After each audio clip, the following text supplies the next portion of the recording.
Civilians dismantling government property.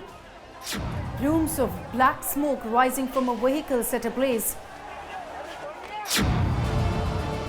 Police in riot gear unleashing hell. Thousands on the streets protesting economic hardships and an economy that's teetering on the brink of collapse. The island nation of Sri Lanka is spiraling into an economic meltdown of epic proportions.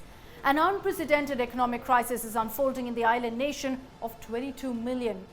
The Sri Lanka economy is facing a crisis owing to a serious balance of payments problem. It's exhausted over 70% of its foreign reserves and is also facing a budget shortfall. A weakened currency and unbridled inflation have caused prices of staples to skyrocket. It has a mammoth debt now of $7 billion. Ordinary citizens are having to bear the brunt of this crisis. A kilo of sugar, for example, now costs a whopping 240 rupees. The price of a single egg, that's right, one egg is pegged at 30 rupees. A kilo pack of milk powder costs a staggering 1,900 rupees. And add to that, debilitating power cuts continue to plague the island nation as the government is essentially unable to pay for fuel imports.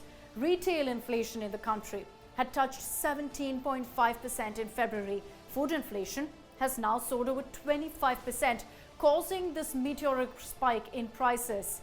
But this catastrophic economic crisis in Sri Lanka was anything but serendipitous. So how did Sri Lanka really get here? The root of the crisis essentially lies in economic mismanagement of not one government but successive governments. The current crisis was heightened by exorbitant tax cuts given by the Gotabaya Rajapaksa government months after winning the presidential election. This was back in 2019. Value-added tax was cut from 15% right down to 8%. 7 other taxes, and this includes a 2% nation-building tax, all of it abolished. While the 2019 Easter Sunday blasts battered the lucrative tourism industry, the COVID-19 pandemic was the final nail in the coffin for a vibrant vacation trade. And that also wiped out foreign worker remittances. Foreign exchange reserves plummeted by 70% in 2 years.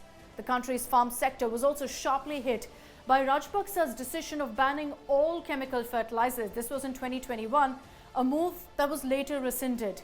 But what really was the final trigger? It was the petrol price hike caused by the Ukraine-Russia crisis, which exasperated an already dire situation. Now to Sri Lanka's foreign debt.